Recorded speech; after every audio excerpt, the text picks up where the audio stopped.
అమిత్ షా గారు రావడం జరిగింది. ఆయనకి కూటమి నాయకులు పెద్ద ఎత్తున స్వాగతం పలికారు. నేను ఏదో పత్రికలో చూశాను, పూలవర్షం కురిపించారన్న కూటమి నాయకులు, తెలుగుదేశం పార్టీ నాయకులు పూలవర్షం కురిపించారు. ఆయనకి ఘన స్వాగతం పలికారు. నాకు ఈ సందర్భంలో ఒకటి గుర్తొస్తుంది. చంద్రబాబు నాయుడు గారు 2014-15లో కూడా ముఖ్యమంత్రిగా ఉన్నప్పుడు పార్టీ నుంచి బయటకు వచ్చిన తర్వాత, పార్టీ అంటే కూటమి నుంచి బయటకు వచ్చిన తర్వాత ఇదే అమిత్ షా గారు అప్పుడు హోంమంత్రిగా ఉండి మన తిరుమల తిరుపతి దర్శనానికి వచ్చారు. అప్పుడు ఏ వర్షం కురిపించారో గుర్తుందా? రాళ్ళ వర్షం కురిపించారు. ఎందుకు ఈ విషయాన్ని ఈ సందర్భంగా గుర్తు చేసుకున్నానంటే, నారా చంద్రబాబు నాయుడు గారు నచ్చకపోతే రాళ్ల వర్షము కురిపించగలరు, నచ్చితే పూల వర్షము కురిపించగలరు. నచ్చితే అనే మాట అంటే కంటే అవసరం ఉంటే అని చెప్పవచ్చు. దానికే పర్యాయ పదం ఏంటంటే, అందితే జుట్టు అందకపోతే కాళ్ళు పట్టుకోగలిగిన అత్యంత సమర్థవంతమైనటువంటి రాజకీయవేత్త భారతదేశంలో ఎవరైనా ఉన్నారు అంటే అది సాక్షాత్తు నారా చంద్రబాబు నాయుడు గారని నాకు అనిపిస్తుంది. సరే, ఎనీహౌ కూటమిలో మీరున్నారు.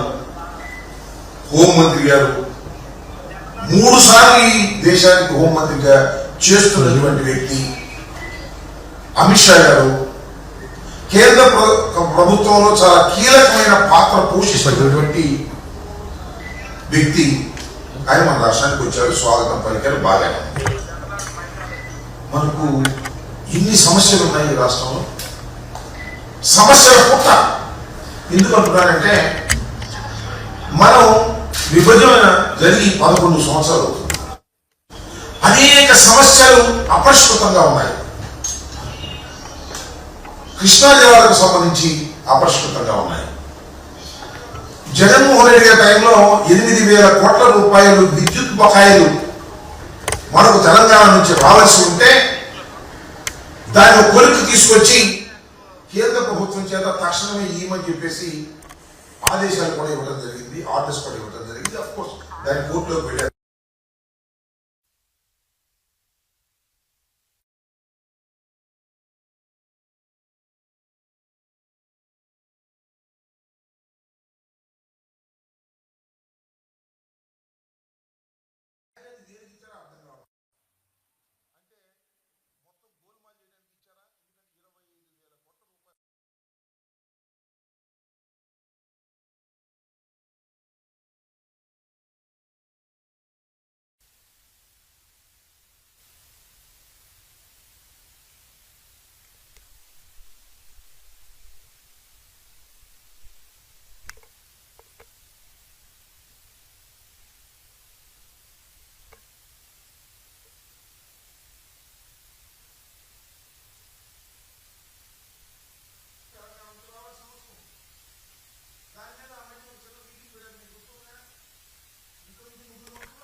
సబ్ కమిటీ పోయింది, దాని ప్రాముఖ్యత పోయింది.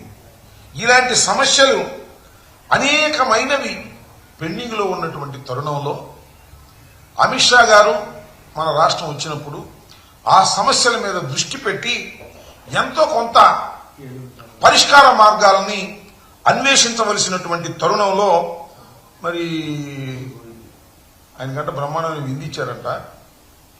విందించి కరగట్టు పక్కన ఉన్నటువంటి ఒక అత్యంత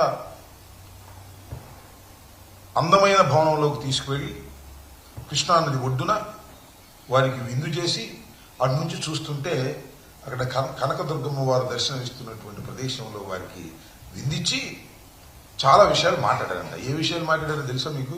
ఇవాళ వాళ్ళ పత్రికలో రాశారు. జగన్మోహన్ రెడ్డి గారి ప్యాలెస్ల గురించి మాట్లాడారంట. సమస్యలన్నీ పోయినాయి. హోంమంత్రి గారు వస్తే పరిష్కారం కావాల్సినటువంటి సమస్యల్ని పక్కన పెట్టి జగన్మోహన్ రెడ్డి గారి ప్యాలెస్ గురించి అని అడిగారంట. వీళ్ళు చెప్పారంట. ఆయనకి బెంగళూరులో పాలసీలు ఉన్నాయండి, తాడేపల్లిలో పాలసీ ఉందండి, హైదరాబాద్లో ప్యాలెస్ ఉందండి, పులివెందుల్లో ప్యాలెస్లు ఉన్నాయండి. మేము అనుకుంటున్నాం అమిత్ షా గారు ఇవన్నీ అడిగాడని మేము అనుకోవట్లా. వీళ్ళు రాయటం మాత్రం ప్రచారం ఏ సందు దొరికినా జగన్మోహన్ రెడ్డి గారి మీద బుర్ర దొరుకుదాం.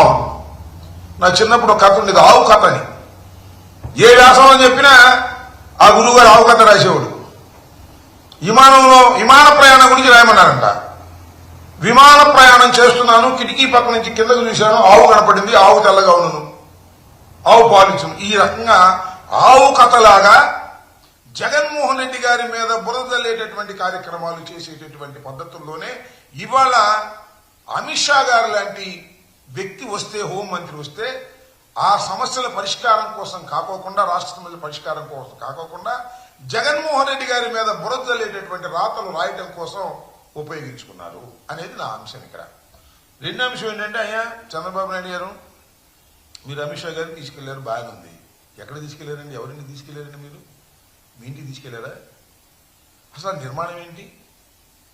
లింగం లేని వారిదిగా మీ ఒక భాషలో ఒకసారి చెప్పింది అది లింగం లేని వారిది, రెండవది అది మనం ఎక్విజేషన్లో తీసుకున్నాం అని రెండవది, పూలింగ్లో అసలు ఎవరిదా ఇల్లు?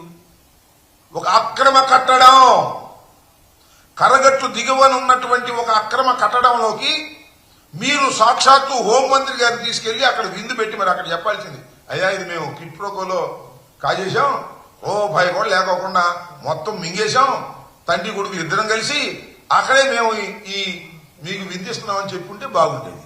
అంతేకాదు మన గొడవలు వచ్చినప్పుడు అండి మొత్తం మా బెడ్లన్నీ తడిసిపోయినాయి, మా కింద ఫ్లోర్ అంతా తడిసిపోయింది, మీరు కూర్చున్నటువంటి ప్రదేశంలోనే 5 అడుగుల నీరు ఎక్కింది, తల్లి లాంటి కృష్ణమ్మను ఆక్రమించుకొని అక్కడ మేము నివసిస్తున్నాము అని చెప్పవలసిన మీరు జగన్మోహన్ రెడ్డి గారి ప్యాలెస్ గురించి మాట్లాడారంట. అది గుర్తొస్తుంది, మొన్న నాకు ఆయన పేరేంటి, చంద్రబాబు నాయుడు గారు అబ్బాయి లోకేష్ అడుగుతున్నారు, ఏమండి మీరు విశాఖపట్నంలో కట్టినటువంటి బిల్డింగ్ ని ఏం చేస్తారు మీరు అని అడిగితే, ఏం చేయాలో మాకు అర్థం కావట్లేదు అన్నాడు. ప్రభుత్వ స్థలాల్లో ప్రభుత్వంతో కట్టించినటువంటి భూములు కాదు బంగళాలని ఏం చేయాలో అర్థం కావట్లేదంట. నాకు సామెత గుర్తొచ్చింది, మోటోడికి ముగింపు ఇస్తే ఏం చేశాడు అట్ట ఉంది వారం. ఒక అద్భుతమైనటువంటి కట్టడాన్ని, ప్రభుత్వ కట్టడాన్ని జగన్మోహన్ రెడ్డి గారు నిర్మించి ప్రభుత్వానికి ఇస్తే ఆ కట్టడాన్ని ఏం చేసుకోవాలో అర్థం కానటువంటి దౌర్భాగ్యమైనటువంటి పరిస్థితుల్లో మీరుండి జగన్మోహన్ రెడ్డి గారి మీద బురదలుతున్నారు. జగన్మోహన్ రెడ్డి గారి నివాసం అంటది, జగన్మోహన్ రెడ్డి గారి నివాసం ఇది ఇక్కడ ఉంది తాడేపల్లిలో, హైదరాబాద్ లో కూడా ఉంది, బెంగళూరులో కూడా ఉంది. దానికంటే 50 గదులంట 100 గదులంట ఏదో కథలు ఉన్నాయి కదా అని చెప్పి పత్రికలు మీ ఇష్టం చెప్పి రాసేసుకుంటున్నారు. మీరు చెప్పాల్సింది అది కాదు, అయ్యా మాకు హైదరాబాద్ లో ఇల్లు ఉంది. ఎవరికన్నా చూపించారు హైదరాబాద్ ఇల్లు? ఇంతవరకు చంద్రబాబు నాయుడు గారు ఇల్లు కట్టుకున్న ఇల్లు హైదరాబాద్ లో ఎవరికైనా చూపించారా? జగన్మోహన్ రెడ్డి గారు తాడేపల్లిలో ఇల్లు కట్టుకున్నారు, వస్తున్నారు జనం తండోపతండాలుగా వస్తున్నారు, వెళ్తున్నారు. ఇవాళే కాదు, ప్రారంభించిన రోజు కూడా 100 మంది కార్యకర్తలను పిలిచి ఇక్కడ ప్రారంభోత్సవం చేశాం. ఏమండి చంద్రబాబు నాయుడు గారు హైదరాబాద్ లో మీరు ఇల్లు కట్టుకున్నారు కదా, ఎవరికన్నా భోజనం పెట్టారండి హైదరాబాద్ లో ఇంటికి పిలిచి? అసలు హైదరాబాద్ ఇల్లు ఏంటో చూపించారా? హైదరాబాద్ లో ఎంత విలాసవంతమైనటువంటి రాష్ట్రమైనటువంటి ఇల్లు కట్టుకుని మీరు దాన్ని ఇవాళ జగన్మోహన్ రెడ్డి గారిని విమర్శిస్తున్నారు. జగన్మోహన్ రెడ్డి గారు ఎక్కడా కూడా క్విట్ ప్రోకోలో ఇళ్లు తీసుకోలేదని మనం చేస్తున్నా. జగన్మోహన్ రెడ్డి గారు తాతగారి దగ్గర నుంచి ఆస్తులున్నాయి, వారు చక్కని ఇల్లు కట్టుకునేటువంటి లక్షణం వారికి ఉంది. హైదరాబాద్ లో ఇల్లుంది, బెంగళూరులో ఇల్లుంది, ఇవన్నీ ఉన్నమాట వాస్తవం. ఏమైనా రాష్ట్రం ఏమన్నాను ఏదో మీరు కాజేసినట్టుగా మీరు మాట్లాడేటువంటి పరిస్థితులు చేస్తున్నారు. చివరికి ఒక అక్రమ నిర్మాణంలో నివసిస్తున్నటువంటి నారా చంద్రబాబు నాయుడు గారు ఈ విధంగా మాట్లాడడం సరైనటువంటి పద్ధతి కాదు. లింగం లేని వారి ఆస్తిని క్విట్ ప్రోకోలో కొట్టేసినటువంటి మీరు ఇవాళ జగన్మోహన్ రెడ్డి గారి గురించి మాట్లాడడం అనేది సమంజసమైనటువంటి అంశం కాదని కూడా ఈ సందర్భంగా నేను చెప్పదలుచుకున్నాను. విశాఖ ప్లాంట్ గురించి మాట్లాడవలసిన మీరు విశాఖ ప్లాంట్ గురించి మాట్లాడరు, దాన్ని పరిష్కారం చేయరు. పరిష్కారం చేయకుండా సమస్యలన్నీ కూడా పక్కన పేరుకుపోయి ఇవాళ మీరు బాతాకానీగా కబుర్లు మాట్లాడుకున్నట్టుగా మీకున్నటువంటి పత్రికల్లో పెద్ద పెద్ద హెడ్డింగ్లు పెట్టి ఆ హెడ్డింగ్లో మీరు రాసుకునేటువంటి పరిస్థితికి మీరు దిగజారిపోయే వాళ్ళ రాజకీయాలు చేస్తున్నారు. హోంమంత్రి వస్తే సమస్యల పరిష్కారానికి ప్రయత్నం చేయకోకుండా జగన్మోహన్ రెడ్డి గారి మీద బురదలేటటువంటి కార్యక్రమాలు చేస్తున్నారు. మాకు ఉన్న సమాచారాన్ని మాకు ఉన్నాయి, మీకే కాదు, మాకు సమాచారాలు ఉంటాయి. ఆయన ప్రెస్ మీట్ పెట్టి మాట్లాడాలా, మీరు ఏం మాట్లాడారో మాకు కూడా తెలుసు, మాకు సమాచారం ఉంది. ఏం మాట్లాడారు మీకు తెలుసు కదా. పవన్ కళ్యాణ్ గారిని ఉప ముఖ్యమంత్రిగా చేయమని బీజేపీ కోరింది, అమిత్ షా గారు కోరారు. దాని మీద మీరు గత్యంతరం లేని పరిస్థితుల్లో ఉప ముఖ్యమంత్రిగా పవన్ కళ్యాణ్ గారిని పెట్టారు. ఇవాళ మీరేం చేస్తున్నారు? ఉప ముఖ్యమంత్రిగానంట పవన్ కళ్యాణ్ గారు ఒక పక్కన ఉంటే రెండో పక్కన ఆయన కుమారుణ్ణి తెచ్చుకోవాలనే ప్రయత్నం చేస్తున్నారు. మీ ఇష్టం తెచ్చుకోండి, మాకేం అభ్యంతరం లేదు. కూటమి ప్రభుత్వం కదా, మీరు తెచ్చుకోవచ్చు. మీరు ఎవరినైనా తెచ్చుకున్నారు ఆయన మంత్రిగా, మీరు ఎవరినైనా తెచ్చుకున్నారు ఆయన మంగళగిరికి. దీన్ని అమిత్ షా గారిని మీరు అడిగారంట. అమిత్ షా గారు ఏ మాట చెప్పాడో మాకు తెలుసు. ఏం మాట చెప్పాడు? ఏమండి చంద్రబాబు నాయుడు గారు, మీ ఓడిని కాస్త కంట్రోల్లో ఉండమనయ్యా, ఎక్కడ పడితే అక్కడ ఏళ్లు పెడుతున్నాడు, ప్రభుత్వానికి చెడ్డ పేరు వస్తుంది, ఉప ముఖ్యమంత్రి లేదు, ముఖ్యమంత్రి లేదు, కాస్త ఆగండి, మీ స్పీడ్ తగ్గించండి, మీ అబ్బాయి స్పీడ్ తగ్గించండి, మీ అబ్బాయి ఎక్కడ పడితే అక్కడ వసూలు కార్యక్రమాల్లో నిమగ్నమైపోయి ఉన్నాడు, కాస్త జాగ్రత్త చేసుకో నాయనా అని ఒక మంచి సలహా ఇచ్చాడంట.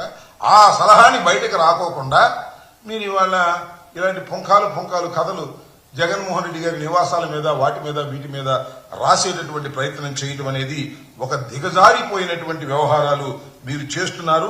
ఈ వ్యవహారాలను కట్టిపెట్టి వాస్తవాలను ప్రజలకు అర్థమయ్యే విధంగా మీరు చేస్తే బాగుంటుందని కూడా మనవి చేస్తున్నారు. జగన్మోహన్ రెడ్డి గారికి 50 బెడ్రూమ్లు ఉన్నాయి, 60 బెడ్రూమ్లు ఉన్నాయి, ఎన్ని పాత చింతకాయ పచ్చడిలో కథలన్నీ కూడా ఇవాళ మళ్ళా వండి వాచేటటువంటి ప్రయత్నం మీరు చేస్తున్నారు. ఇది కరెక్ట్ కాదని కూడా ఈ సందర్భంగా నేను మీ ద్వారా ప్రజలకి, ముఖ్యంగా చంద్రబాబు నాయుడు గారి పార్టీకి కూడా చెప్పదలుచుకున్నాను. ఇలాంటి కాకమ్మ కథలు చెప్పేటటువంటి ప్రయత్నం చేయవద్దని కూడా మరొకటి కూడా ఉంది. వాళ్ళ నదీ జలాల సమస్య ఎంత భయంకరంగా ఉందని అడుగుతా ఉన్నా. అరే శ్రీశైలంలోనూ నాగార్జున సాగర్లోనూ మనకు వ్యవసాయానికి రావాల్సినటువంటి నీళ్లను తెలంగాణ ప్రభుత్వం టకటకా విద్యుత్తుకు వాడుకుంటుంటే అడ్డుకునే పరిస్థితి లేదు. ట్రిబ్యునల్ దగ్గర వాళ్ళు ఫైట్ చేయాల్సినటువంటి పరిస్థితులు ఉన్నాయి. ఇలాంటి పరిస్థితులు అన్నీ ఉంటే ఈ పరిస్థితుల మీద మీరు అమిత్ షా గారితో మాట్లాడారు. జగన్మోహన్ రెడ్డి గారి ఇళ్ల గురించి ప్రస్తావన జరిగినట్టుగా లేనిపోని కథనాలు వేసి ఏదో పుక్కిడి పురాణాలు చెప్పేటటువంటి కార్యక్రమం చేయటం చాలా దురదృష్టకరమని కూడా ఈ సందర్భంగా నేను చెప్పదలుచుకున్నాను. మరొక అంశాన్ని కూడా ఇక్కడ మీకు ప్రస్తావన చేయాలని అనుకుంటున్నాను. అదేమిటంటే పోలవరంలో చంద్రబాబు నాయుడు గారు డయాఫ్రమ్ వాల్ నిర్మాణం, రెండవ డయాఫ్రమ్ వాల్ నిర్మాణం చేయడానికి నిన్న పనులు ప్రారంభించారు. ఏదో T5 ఏదో సంథింగ్ లైక్ దట్. ఆ మిక్చర్ని కలిపేదానికి, సిమెంట్ కాంక్రీట్ మిక్చర్ కలిపేదానికి పైనుంచి ఆదేశాలు ఇచ్చాయని పనులు ప్రారంభించబోతున్నారని నిన్న నామినల్ గా ప్రజలు పనులు ప్రారంభించారనే మాట వినటం జరిగింది. పదే చంద్రబాబు నాయుడు చెప్తాడు. మొన్న కూడా చూశాను నేను, ఎన్నిసార్లు చెప్పినా అదే చెప్తాడు. డయాఫ్రమ్ వాల్ పోవడానికి జగన్మోహన్ రెడ్డి గారి కారణమని నేను కొన్ని వందల సార్లు చెప్పా, మళ్ళా చెప్తున్నా. డయాఫ్రమ్ వాల్ అనేది దెబ్బతినడానికి గల కారణం నారా చంద్రబాబు నాయుడు గారి అవివేకం. తెలుగుదేశం పార్టీ ఆ రోజుల్లో అధికారంలో ఉన్నప్పుడు చేసినటువంటి తప్పిదాల వలన డయాఫ్రమ్ వాల్ నిర్మాణానికి ముందు కాఫర్ డ్యాముల నిర్మాణం చేయకోకుండా, నదిని డైవర్ట్ చేయకోకుండా మీరు చేసిన పాపానికి ఇవాళ మళ్ళా మా గురించి చెబుతున్నాడు. రెండోసారి వాళ్ళ డయాఫ్రమ్ వాల్ వేయాల్సినటువంటి ఒక పరిస్థితి ఏర్పడడానికి ప్రధానమైనటువంటి ఎక్యూజ్డ్ నారా చంద్రబాబు నాయుడు గారు, తెలుగుదేశం ప్రభుత్వం, అలాగే దేవినేని ఉమా. వీళ్ళ చేసినటువంటి తప్పిదానికి జగన్మోహన్ రెడ్డి గారి మీద బురదలాలనేటువంటి ప్రయత్నం చేస్తున్నారు. ఇది ఎన్నోసార్లు చెప్పాను, మళ్ళా చెప్తున్నాను. అది చంద్రబాబు నాయుడు గారికి మాత్రం ఒక నమ్మకం ఉంది. చెప్పగా జనం నమ్ముతారు అని జగన్మోహన్ రెడ్డి గారి మీద నెట్టేసేటటువంటి కార్యక్రమాలు చేస్తున్నారు. ఇది చాలా తప్పు. జగన్మోహన్ రెడ్డి గారి టైంలో పోలవరం ప్రాజెక్ట్ అనేది అద్భుతంగా శరవేగంగా ముందుకు వెళ్ళింది. మేమున్నప్పుడే 2 కాఫర్ డ్యాములు కూడా క్లోజ్ చేయడం జరిగింది, స్పిల్వేని కంప్లీట్ చేయడం జరిగింది. కరోనా సమయంలో కూడా చాలా జాగ్రత్తగా స్పీడ్ గా మేము ముందుకు తీసుకువెళ్లాము. కేవలం డయాఫ్రమ్ వాల్ విషయంలో జరిగిన తప్పిదం వలనే ఈ రోజున పోలవరం ప్రాజెక్టు కుంటుబడింది. ఇవాళ మళ్ళా వాళ్లే సెకండ్ డయాఫ్రమ్ వాల్ వేయాల్సిన పరిస్థితి ఏర్పడింది. అది వేస్తున్నారు. వేసే ప్రతిసారి జగన్మోహన్ రెడ్డి గారి ప్రభుత్వం అవివేకంగా చేసింది అనేటువంటి మాటలు మాట్లాడుతున్నారు. ఇవి చాలా తప్పిదమైనటువంటి మాటలు. చంద్రబాబు నాయుడు గారికి నమ్మకం ఏంటంటే ఆయన చెప్పంగానే 2 పత్రికలు రాసేస్తాయి, 3 పత్రికలు రాసేస్తాయి, టీవీలో చెప్పేస్తాయి, జగన్మోహన్ రెడ్డి గారి వల్ల నష్టం జరిగిందని ప్రజలు నమ్ముతారు అనేటువంటి ఒక భ్రమలో ఆయన ఉన్నాడు.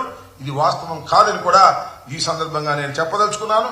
డయాఫ్రమ్ వాల్, 2వ డయాఫ్రమ్ వాల్ బావర్ కంపెనీతో మీరు వేయించుతున్నారు, మంచిదే, వేయించండి, తొందరగా పూర్తి చేయండి. కానీ ఆ పాపానికి మీరే కారణం అనేది మరొకసారి చెబుతున్నాను. మీరు చెప్పిన ప్రతిసారి కూడా మళ్ళా నేను ఈ విషయాన్ని చెప్పవలసి ఉంటుందని కూడా ఈ సందర్భంగా నేను మీకు తెలియపరుస్తున్నాను. ఓకే,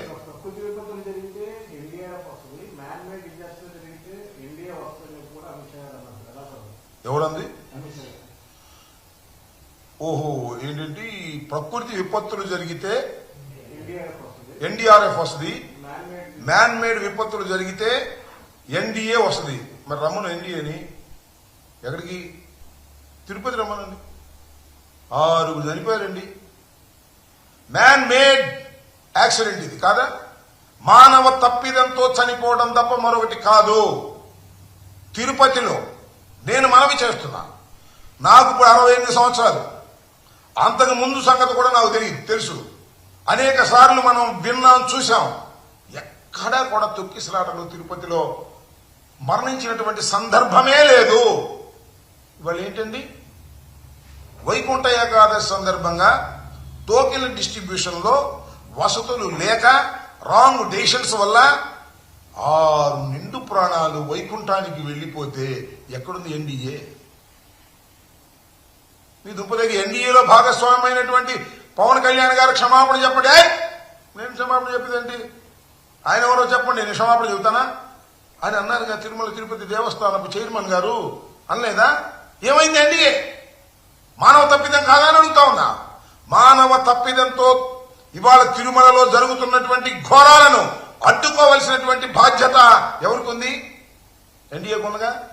రారే, అరే నిన్న ఏదో పేపర్లో చూశానండి, ఎగ్ బిర్యానీ తింటున్నారట, పట్టుకున్నారు. ఇప్పుడు మరి ఎగ్ బిర్యానీ తింటున్నారు, మటన్ బిర్యానీ తింటున్నారు, అక్కడ ఏం జరుగుతుందో ఏమిటో పూర్తిగా కంట్రోల్ అయిపోయింది తిరుమల తిరుపతి దేవస్థానం మీద. మా మీద ఊరికినే ఆరోపణ చేశారు, లడ్డూలో కొవ్వు కలిసిందని. నిరూపణ లేనటువంటిది, ఆధారాలు లేనటువంటిది మా మీద అలాంటి అసత్య ఆరోపణ చేశారు. ఆ పాపమే ఇవాళ కొడుతుంది. ఇలాంటి అసత్య ఆరోపణ చేసిన తప్పు అని ముక్కు మీద ఏలేసుకుంటున్నారు ప్రజలు, మూతికి వాత పెడుతున్నారు. భగవంతుడిని కూడా ఈ సందర్భంగా మనవి చేస్తున్నా. ఒకటి మాత్రం చాలా స్పష్టంగా చెప్పదలుచుకున్నాను, ఈ రాష్ట్రంలో ఇప్పుడు ఎన్డీఏ ప్రభుత్వం లేదు, కూటమి ప్రభుత్వం అసమర్థ పాలన జరుగుతూ ఉంది. దేని మీద కంట్రోల్ లేదు. పత్రికల్లో మాత్రం పుంఖాలుగా కథనాలున్నాయి. చంద్రబాబు నాయుడు గారు ప్రెస్ మీట్ పెడితే బుర్ర చెడిపోతుంది. చెప్పిందే చెప్పి చంపి వదిలి పెడుతున్నారు తప్ప మరొకటి లేదు. ఏదేదో చెప్తున్నాడు, అద్భుతమైన అభివృద్ధి జరుగుతుంది అంటున్నాడు. ఏంటో నాకు అర్థం కాల, ఎక్కడ జరుగుతుందో అర్థం కాల. ఈ మధ్యన అన్నాడు పిల్లలు కానీ అంటున్నాడు. ఏమంటే మీకు 2 పిల్లలేనా, ఇంకో 4 కనమంటున్నాడు. ఏమంటే మీకు ఒకళ్ళేరా, ఇంకో 2 కనమంటున్నాడు. ఏంది కనేది? హాస్పిటల్కి వెళ్తే ఎంత అవుతుంది? పిల్లల ఫీజులు ఎంత అవుతున్నాయి? అదే నువ్వు ఇస్తానన్నేమో 15,000 ఎగ్గొట్టేశావు. ఇప్పుడేం పిల్లల్ని ధారాళంగా కనాలంట. ఆయన మాత్రం ఒక్కనే కంటాడు, వాళ్ళ అబ్బాయి కూడా ఒక్కనే కంటాడు. ఇది చెప్పేటందుకే నీతులు ఉంటాయి, మరి ఏ ఉండవు. ఇది ఉన్న పరిస్థితి. చంద్రబాబు నాయుడు గారు చెప్పడానికి మాత్రం అద్భుతంగా చెప్తాడు. అరే అప్పుడు మా రోజుల్లో 2 లేక 3 అనేవాళ్ళండి, ఈయన ఒకడంగా అన్నాడు. ఏంటో మరి నాకు అర్థం కాల. పోనీ మొన్న అలా అబ్బాయి ఆయన లింగులిట్టుకు. దేశంలో మాత్రం అందరు కనాలి. ఒక్కొక్క పురుడికి ఒక్కొక్క కాన్పుకి ₹1,00,000, 60,000, 70,000, ₹1,00,000 అవుతుంది పేదోడికి. డబ్బులున్నోడికి అంటే కంటాడు. పేదోడిని కానంటే ఏం చేయాలి నాకు అర్థం కాల. చంద్రబాబు బుర్రపోయిందో ఉందో నాకు అర్థం కాల. ఎస్ నిజమే, మరణాల రేటు ఎక్కువ, జననాల రేటు తక్కువ ఉన్నప్పుడు జననాలు పెంచమనండి, తప్పు లేదు. జననాలు పెంచాలంటే ఏం చేయాలి చెప్పండి. అయ్యా మీరు 2 తప్ప 3వ వాడిని కంటే ఆ ఖర్చు మేము పెట్టుకుంటామని చెప్పండి. ఏది హాస్పిటల్ ఖర్చు కూడా లేదు. మీ పిల్లల్ని చదివిస్తున్నాం, నీకు 15,000, నీకు 15,000 అని అందరూ 15,000 ఇవ్వు. జియో మాత్రం ఈ సంవత్సరం ఇచ్చాడు, నెక్స్ట్ నుంచి ఇస్తాను డబ్బులు. నాకు అర్థం కాదు ఏంటి కామెడీ. ఇలాంటి ఫుల్ కామెడీ చేస్తున్నారు చంద్రబాబు నాయుడు గారు. అదేమంటే ఆయన కామెడీ అంటే ఒప్పుకోరు. ఆయన పత్రికలు ఉండగా మొట్టమొదటి రాత్రాలు హీరో అని. Full comedy. అద్భుతమైనటువంటి కథలు వండి వారుస్తున్నారు. చంద్రబాబు నాయుడు గారు అనుభవజ్ఞుడు అంటమే తప్ప సమర్థవంతమైన నాయకుడు కాదు, ఆలోచనాపరుడు అంతకంటే కాదు. ఇది వాస్తవం. ఈ వాస్తవాన్ని చెప్తేనేమో ఆ పత్రికలు కోపం వస్తే వాళ్ళు మా మీద తీసుకుపడతారు అంతే. ఇంకా ఏమన్నాడు పవన్ కళ్యాణ్ గారు? 2024లో కూడా గత ప్రభుత్వమే వస్తే ఈ మ్యాండేటెడ్ అనేది చాలా దారుణం ఉంటుంది కాబట్టి మీరు కూటమికి ఎదుర్కొంటానే లేదు. అంటే మ్యాండేటెడ్ విధ్వంసానికి గత ప్రభుత్వం నిదర్శనం. ఏది ఇక్కడ చెప్పమనండి మ్యాన్ మేడ్? ఈ చెబుతున్నా నేను తిరుమలది అసలు చంద్రబాబు నాయుడు గారు అధికారంలో ఉన్నప్పుడు అన్ని మ్యాన్ మేడ్ యాక్సిడెంట్లే కదా. చెప్పండి. అంటే దేని పోంది ఏదో కథలు చెప్పడం కాదు. ఏమండి గోదావరి పుష్కరాలు ఎంతమంది చచ్చిపోయారు చెప్పండి. దానికి ఏం సమాధానం చెప్తారు? ఇవాళ ఏంటి ఇక్కడ అసమర్థమైన పరిపాలన కాదా? సరే పవన్ కళ్యాణ్ గారు భజన చేస్తున్నారు, చేసుకోమన్న మనకేం అభ్యంతరం లేదు. పవన్ కళ్యాణ్ గారు చంద్రబాబు నాయుడు గారు భజన చేసుకుంటున్నారు, శభాష్. వాళ్ళ అబ్బాయి భజన తగ్గించాడు, ఈయన పెంచాడు. వాళ్ళ అబ్బాయి సైలెంట్, ఈయన భజన పెంచాడు. భజన పెంచబట్టే మరి ఏదో ఇవాళ 1200 కోట్ల రూపాయలు ఏదో సినిమా పార్టర్కి ఇచ్చినట్టుగా ఉంది. భజన చేసుకుంటున్నాడు, చేసుకోమని మనకేమీ అభ్యంతరం లేదు. చంద్రబాబు నాయుడు గారికి భజన చేసే కార్యక్రమాన్ని పవన్ కళ్యాణ్ గారు ఎంచుకుంటే ఎవరికి అభ్యంతరం లేదు. కూటమిలో మీరు భాగస్వాములు. చంద్రబాబు నాయుడు గారు జీవితాంతం ఈ రాష్ట్రానికి ముఖ్యమంత్రిగా ఉండాలని కోరుకుంటున్నారు బహిరంగంగానే. మంచిది, మీరు కలిసికట్టుగానే ఉండండి, మాకు ఏ విధమైన అభ్యంతరం లేదు. మ్యాన్ మేడ్ యాక్సిడెంట్స్ కానీ ఉపద్రవాలు కానీ చంద్రబాబు నాయుడు గారి టైంలోనే వచ్చాయి తప్ప జగన్మోహన్ రెడ్డి గారి టైంలో రాలేదు. వచ్చినా వాటిని సమర్థవంతంగా ఎదుర్కొన్నటువంటి పరిస్థితులే తప్ప పారిపోయినటువంటి సందర్భాలే లేవు. పవన్ కళ్యాణ్ గారు చెబితే ఎవడు ఈనే పరిస్థితుల్లో తెలుగుదేశం వాళ్ళే లేరు. మీరు చూస్తున్నారు కదా, కోడి పందాలు వేయొద్దంటే వాళ్ళు వేస్తున్నారు. మరి ఈయనేమో కోడి పందాలు వేసిన ఒక ఆయన సస్పెండ్ చేశాడంట ఎవరినో, మరి అక్కడే బ్రహ్మాండంగా వేసుకుంటున్నారు కోడి పందాలు. ఇవాళ కూడా బిజినెస్ లాగా. ఓకే, లోకేష్ గారు కొన్ని కంపెనీలు ఈసారి జగన్ రాకపోతే రాడని గ్యారంటీ ఇస్తే కంపెనీలు పెడతామని చెప్పి చెప్తున్నారు. పెట్టుబడులు తీసుకుని రావాలంటే అది బాండ్ పేపర్ మీద అడుగుతున్నారని చెప్పి. అంటే లోకేష్ గారి మీద ఎంత నమ్మకం ఉందో చూశారుగా, ఈ కూటమి ప్రభుత్వం మీద ఎంత నమ్మకం ఉందో చూశారుగా. లోకేష్ గారు చెప్పాడు ఏమని, కొందరు పారిశ్రామికవేత్తలు, కొందరు కదా అందరూ కూడా, మళ్ళా మీరే ఉంటారని గ్యారంటీ ఇవ్వండి అప్పుడు వస్తా ఉంటున్నారు. ఇది ఎక్కడ గ్యారంటీ ఇస్తాడంటే అర్థమైపోయింది వాళ్ళకి. ఏమండి అడిగారుగా మీరు, అర్థమైపోయింది వాళ్ళకి నెక్స్ట్ నువ్వు ఉండవని. అదే వాళ్ళు చెబుతున్నారు. నెక్స్ట్ కూడా జగన్మోహన్ రెడ్డి రాడు అని గ్యారంటీ ఇవ్వమంటారంటే జగన్మోహన్ రెడ్డి గారు నెక్స్ట్ వచ్చేస్తున్నాడు అని తెలిపోయింది అనమాట. వాళ్ళకి అర్థమైపోయింది. అందుకని పెట్టుబడి రావట్లేదు, జగన్మోహన్ రెడ్డి గారు వచ్చినప్పుడే పెట్టుబడి పెట్టుకుందాం అనుకుంటున్నారు.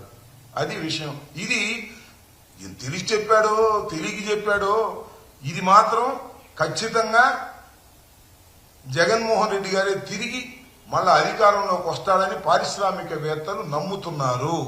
మీ పరిపాలన ఫెయిల్ అయిపోయింది, మీ పరిపాలనలో పట్టుబడి పెట్టాలంటే భయంగా ఉంది అనేది చాలా స్పష్టంగా అర్థమవుతుంది. చంద్రబాబు నాయుడు గారు చెబుతున్నారు కదా, మళ్ళా మేము వస్తాం కూటమని, ఇంక వచ్చేది లేదు, పెట్టేది లేదు, నాలో దాగుదాం, జగన్ గారు వచ్చిన తర్వాతే పెట్టుబడి పెడదాం అని నిర్ణయానికి వచ్చినట్టుగా నాకు అర్థమైంది. మరి మరి లోకేష్ ఏమర్థమైందో నాకు తెలియలే.